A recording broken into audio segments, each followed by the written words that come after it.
don't think you realize what kind of trouble you were in last night. What's that like to live deliciously? Who do you think those people were? If I told you their names, I don't think you'd sleep so well. Hello, and welcome back to another episode of the Cinema Cult Podcast. I'm your host, Cody Maloof. With me, as always, my co-host, Dante Troina, and we are back from hiatus. Dante, we've been pretty busy lately, so we haven't been able to record as regularly, but it's good to be back.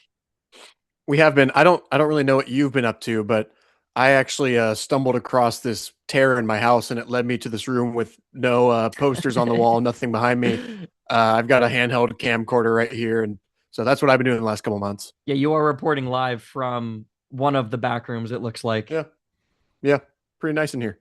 Yeah, and that's what we want to talk about. We finally got to Backrooms. We were way behind on a lot of stuff because we still don't have a functioning proper movie theater here.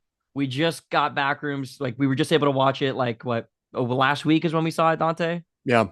And now we want to talk about it. I've been anticipating this movie for quite a while. I think this was just a really intriguing idea. The whole kind of concept coming from like a single image on 4chan, and then this whole internet lore built around this, all the way to a feature film distributed and produced by A24. It's really come a long way. I mean, when have we ever seen anything like this? I really can't. I don't know what to compare it to. No, nothing.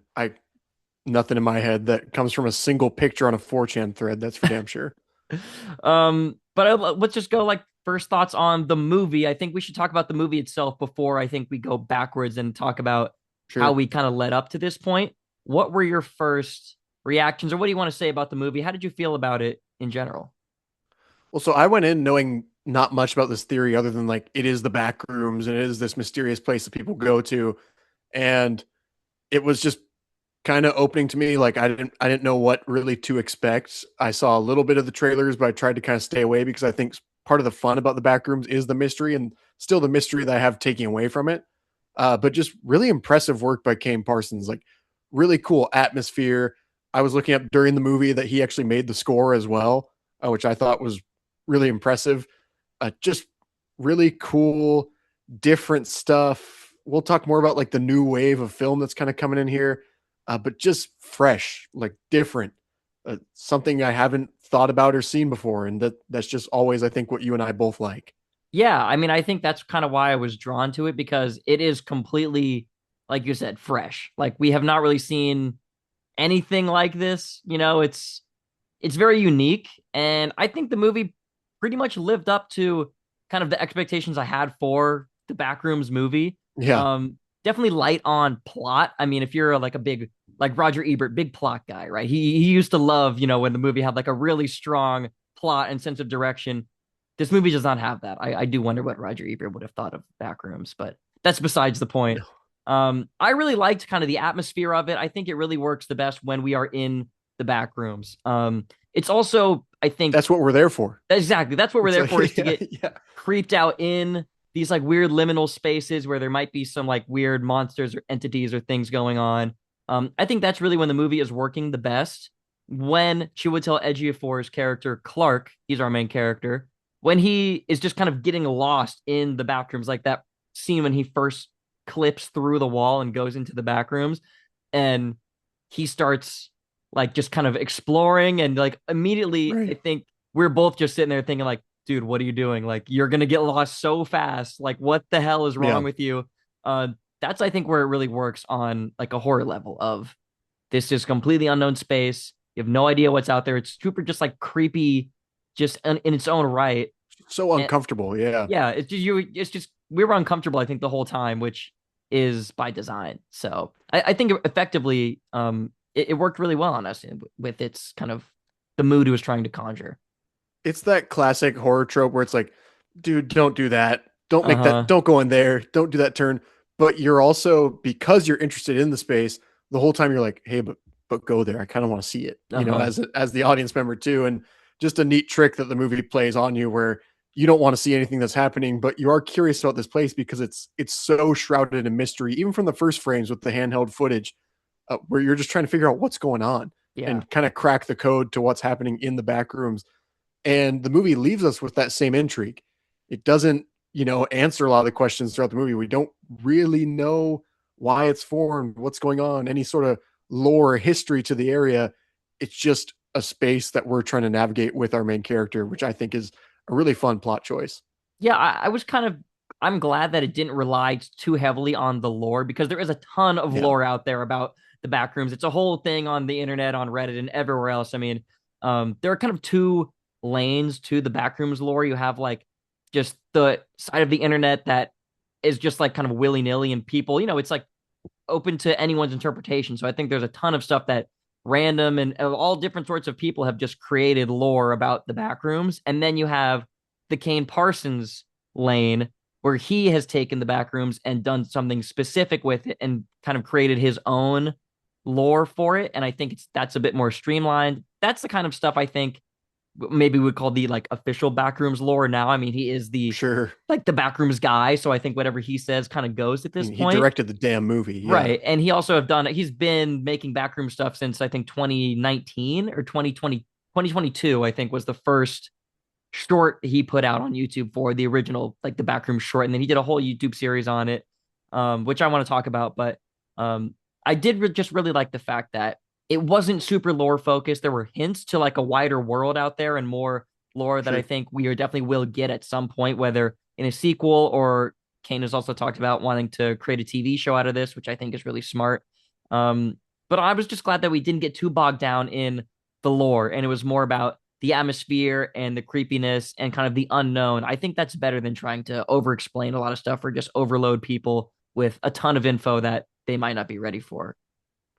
Right. I don't think there's anything that I've seen when I was searching up the Backrooms initially and just trying to kind of figure out what this theory was. There was nothing to me that caught me past the actual premise that like made me want to deep dive into the lore. I'm not like, I think it's a cool theory, but I don't think there's much to it underneath that really needs a direction or I wanted to see going in based off of what I read. And so just getting that very simple, like almost like video gaming in a way, which I know there's Backrooms video games, Mm-hmm. but video gaming where you're kind of the main character or point of view character and you're navigating through the space. There's definitely a little bit of story going on with Clark's background, but I think that's where the movie is not as good when it is trying to do too much with these characters as well as Chiwetel Ejiofor acts in this movie. I don't think that's the strongest part of this. Yes, I mean he and Renata Reinsva are really like lifting this movie up and giving it a lot of credibility that I think if you had unknowns in there, it might not come off the same way. But yeah, the movie is I think working the best when it's not trying to be a traditional movie, and I think when it tries to veer more into like traditional movie lanes when we're talking about where we get into Clark's backstory about how he's a failed architect and we kind of get the more characterization we get, I think kind of the less it works because that's not really what I'm there for. That's just not the strongest stuff to me. I mean, of course we have to know something about these characters in order to like connect with them at all. But I just think that's kind of where it starts to lose me a little bit, or maybe it's just when it starts to wane is when it tries to be a real like Hollywood movie with real characters, even though it's weird to say because like we love character driven movies too, but this just isn't that. And it still really worked, I thought. Yeah, it's much better when the question is what instead of why with this movie. When I'm trying to figure out why things are going on or really why the backstory is. There's a lot of stuff that's being hinted to about trauma of like Renata Reinsva's character and how that kind of relates to the Backrooms and what the Backrooms actually might be in this version. That's where again it started to lose me a little bit more. But overall, I think still very strong. Well, you've got to come up with something really gripping for why does it grab these certain characters if they want to dive into that? Why do these two come up across the Backrooms? Is it special for these people? What is it drawing from? Because I think there's mentions that it like only draws from things that are known or real or have been in it. It's like, okay, well, how does that happen? And so to do that in the first movie or like the introduction to this space and Kane Parsons' first movie as a friggin' 20-year-old, right? Like it wasn't going to pull that off. And so it's smart to not try to. Speaking of like sequel talk, like that's probably where we'd both want to see a sequel go is like maybe dive into that lore now that we've kind of become comfortable with the place, show us more about it. or start us as a new character blankly in the back rooms themselves, trying to get out or something, right? Escaping the back rooms. I don't know, but uh, doing more with the space. Yeah, there's just like endless material here for, I think, infinite sequels and Yeah, TV shows and all sorts of spin-offs. I mean, it's just really funny that this is now IP because this was started from one yeah, single image posted on 4chan, and then the internet just created this whole like lore thing around it. And now this is IP. And I wonder now, like, how do the rights work to this? You know, like, can anyone make a right. Backrooms feature film, or does A24 own the rights to this now? Like, how does that work? Yeah, no clue. I've seen nothing about that. I don't know. I mean, we're excited for something else in this franchise. I know there's a lot out there again. Uh, I don't want to just batten down a review with being like, oh, like there needs to be a sequel. But I think we Well, both there saw will like be. So, this is just really interesting. There's going to be something. There's so much to draw from. Like when he looks down that basically staircase that looks like a hotel lobby if you're mhm. staying in a fancy hotel, and it's all that's that shows you that there's just levels and layers to this. Like, is there an end? Is there a heart of the back rooms? Is it alive itself? Is it an entity? Like just so many questions that I think Duplass's character is trying to answer as well in this Mhm. film, that we get basically nothing of. Like, I don't think Mark Duplass needed to be in this film, as much as I enjoy seeing him. Uh, that's the kind of questions that maybe they want to follow in a sequel, in a second iteration, and whatever they're going to do with this going forward. Yeah, I would just like to see more stuff of people just exploring it, getting lost, finding new weird things in there, new entities, whatever. I mean, I really think the best section of this movie is the found footage sequence, like Yeah, halfway through when Clark gets a couple, like an employee and her boyfriend, I think, to go into the back rooms with him, and it's all found footage shot on a camcorder. That's like some of the scariest stuff. It's the most like chilling, it's the most intriguing. And that's really when this movie is really working for me, is when it's like grainy VHS found footage of people exploring the back rooms and finding creepy shit and getting killed and getting lost and getting, and all that kind of yeah. stuff.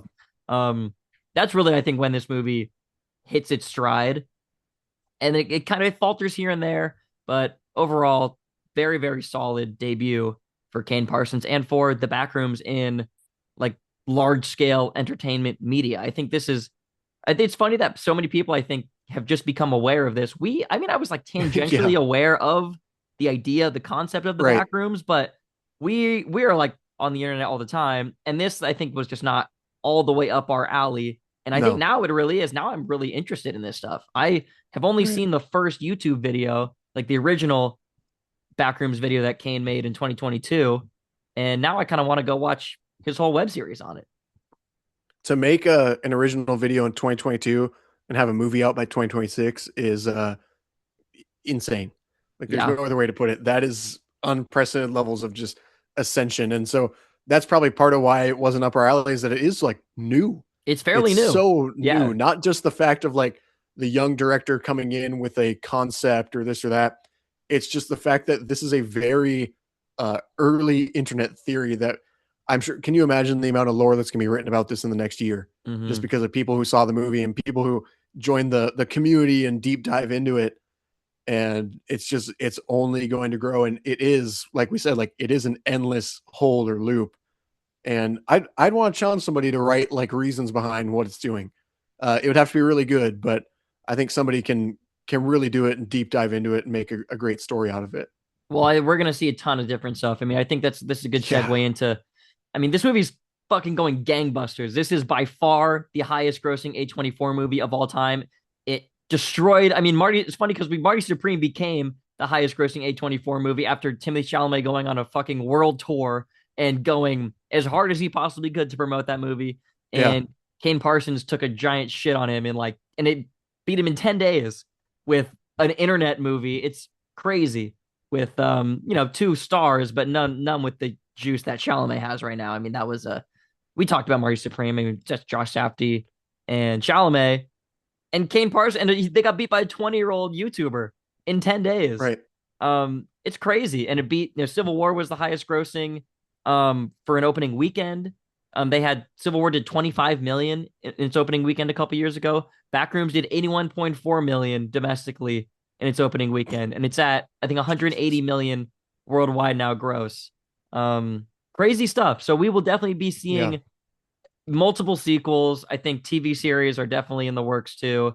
I've heard Kane talk in some interviews saying like he is definitely the Backrooms guy. He is going to be the guy who's going to be doing multiple different Backrooms projects, I think, for years to come. And I think that's great. I'm really excited for it. Yeah, I think to add to your point, like there's a Star Wars movie out right now in theaters. There's a DC movie that's going to be coming out this week or came out yesterday, right? Heard not a peep about them. Mm-hmm. Not a peep, dude, compared to this and Obsession, which we'll get into on another pod, which I'm really excited about as well.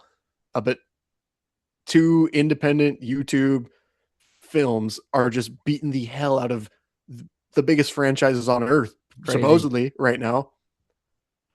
Yeah, it's awesome. I mean, I think this is really just fun to see. You know, we have a new age, a new kind of wave, it feels like, of independent filmmaking coming in and dethroning some of these big box office giants. Like Supergirl just came out. I don't think that's going to touch anywhere, you know, where these movies are going. And it's also like these are made on a fraction of those movies' budget. You know, something like Mandalorian and Grogu and Supergirl, and these are like $100 million plus budgets. And Backrooms cost 10 million, and Obsession cost 750,000. So we will talk about Obsession on another pod. I want to save it for that because you haven't seen it yet. You're still way behind. I was lucky enough to see it in New York City, but anyways, this movie still only cost $10 million and is going gangbusters. And it's just really fun to see. I mean, I just can't believe that we're in this spot, Dante, where if you had told us 5 years ago, 6 years ago, whatever, that a new Star Wars movie was going to be out and we weren't even really going to care about it that much because there were two really cool independent horror films out that were just destroying it. I mean, that would have been really hard to believe, but here we are.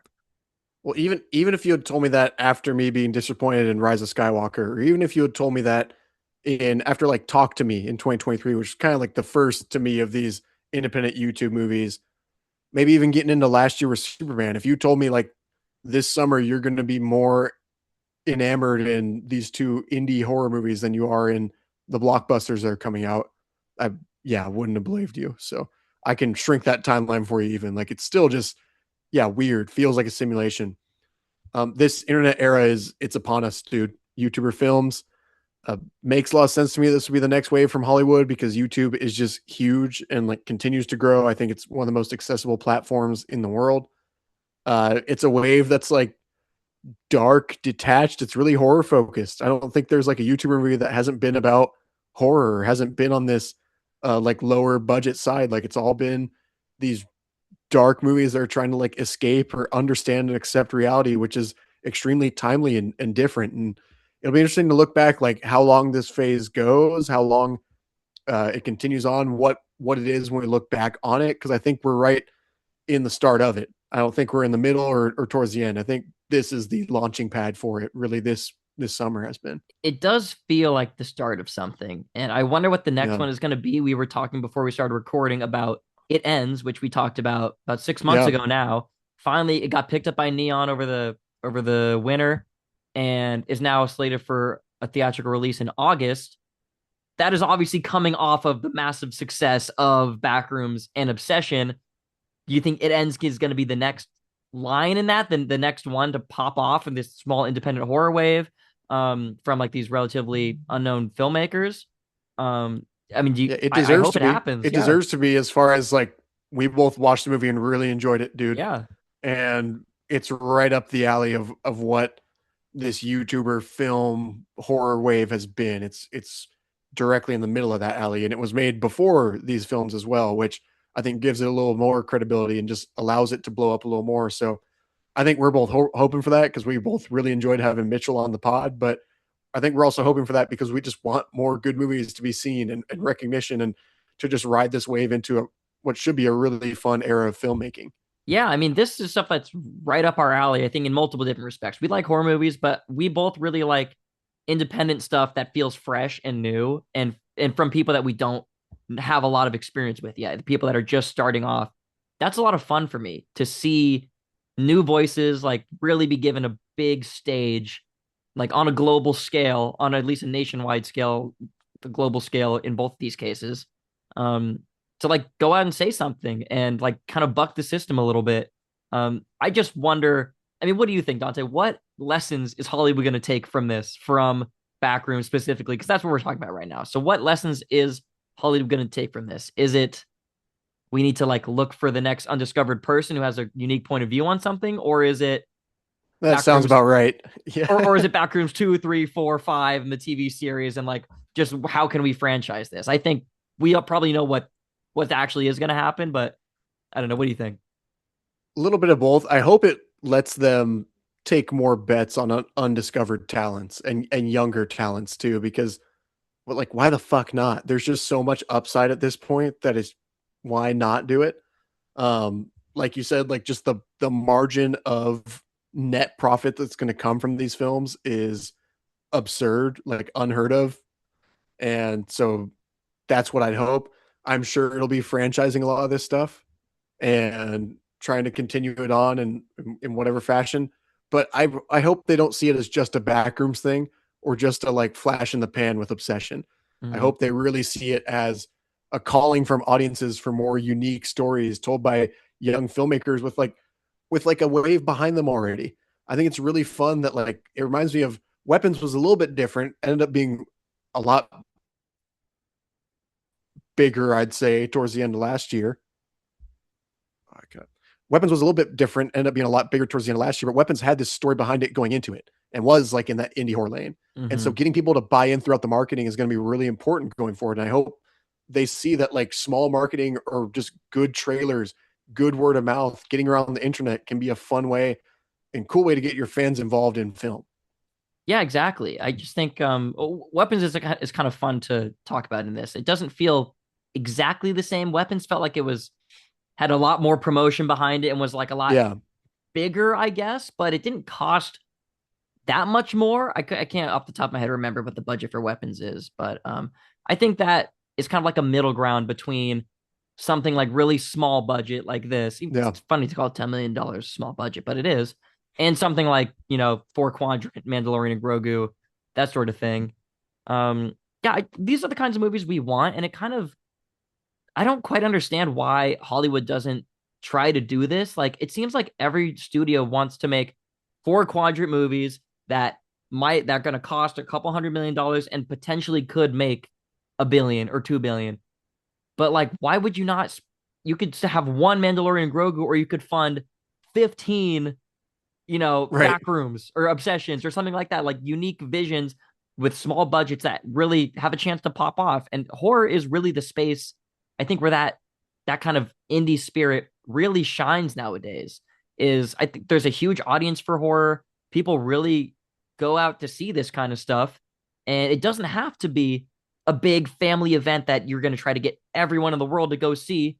You just have to play to a specific base, and then it builds and it grows because it gets good word of mouth, and it's kind of becoming its own kind of movement. Even though something is kind of weird and niche as Backrooms, you would never think that that would happen.